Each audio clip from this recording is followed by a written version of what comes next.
Isanamu Media.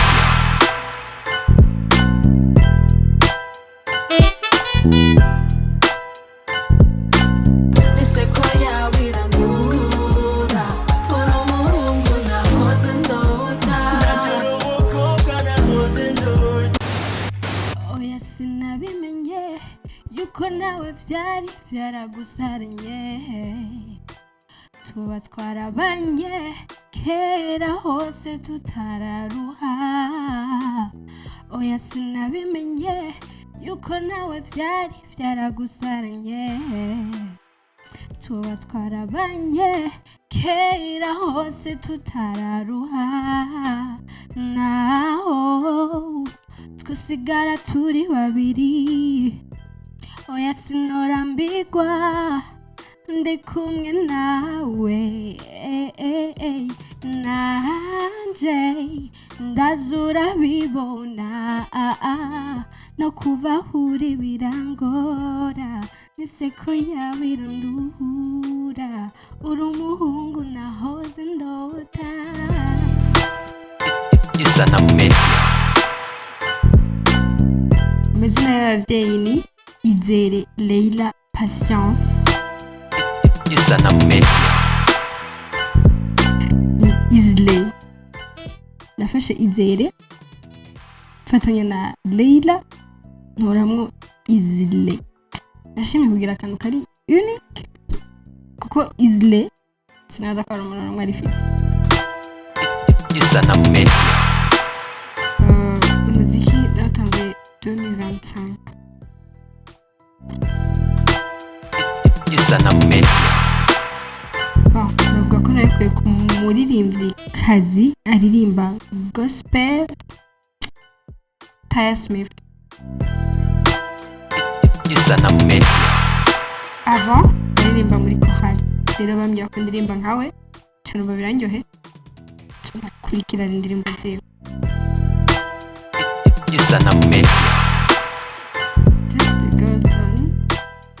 Igituma yarondeye jewe sinavuga ko n'abandi batashoboye canke no, n'abandi bose barashoboye, mugabo ndibaza ko namworoheye kubera ko yarazi neza ingabire itekeye muri jewe, yarazi ikiri muri jewe, rero ndibaza ko aricyo catumye arondera jewe.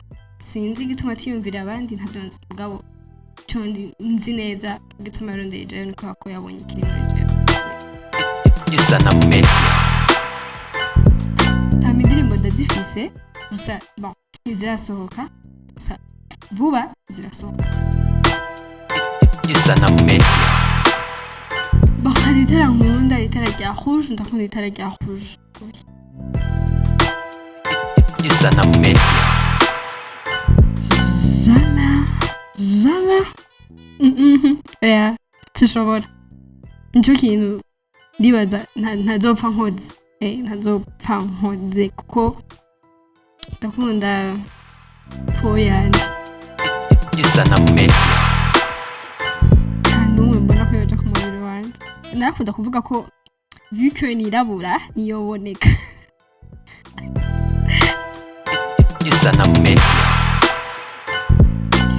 Kuvuga hewe numva umengo ni ikintu nyene kiri n'umuntu niyo kumva ashobora kuhindukira n'ahaba kunze akakubwira ati yo non quand même mugabo uvuze allo biramworohera cyane guhindukira akavuga umuntu akahamagara ninde. Isanamu Media. Sinkunda umuhungu abesha, sinkunda umuhungu acitinga, sinkunda umuhungu atiyubaha. Isanamu Media. Igitutsi oui. Umunsi umwe byarashitse ariko n'umugenzi wanje, rero twatiri ama blague gusa je merci ko umugenzi wanje atigeze abifata nabi cyangwa abite ku mwanya, gusa jewe byarambangamiye cyane ko nabyumviriye ko gose. Isanamu Media. Nakunze numva lo 8 mars, rero nta byinshi, nta kintu na kimwe ndabuzi dasohoka mu bandi. Isanamu Media. Ndibaza ko umwambaro kwa ko uwo mwambaro w'igitenge kenshi atari ubu umuntu wese ashobora gushonesha utujupe mugabo twibuke ko kera avant batanguye kuzana ibitenge kwambara ibitenge nibwo ko benshi abamama bashonesha amaribaya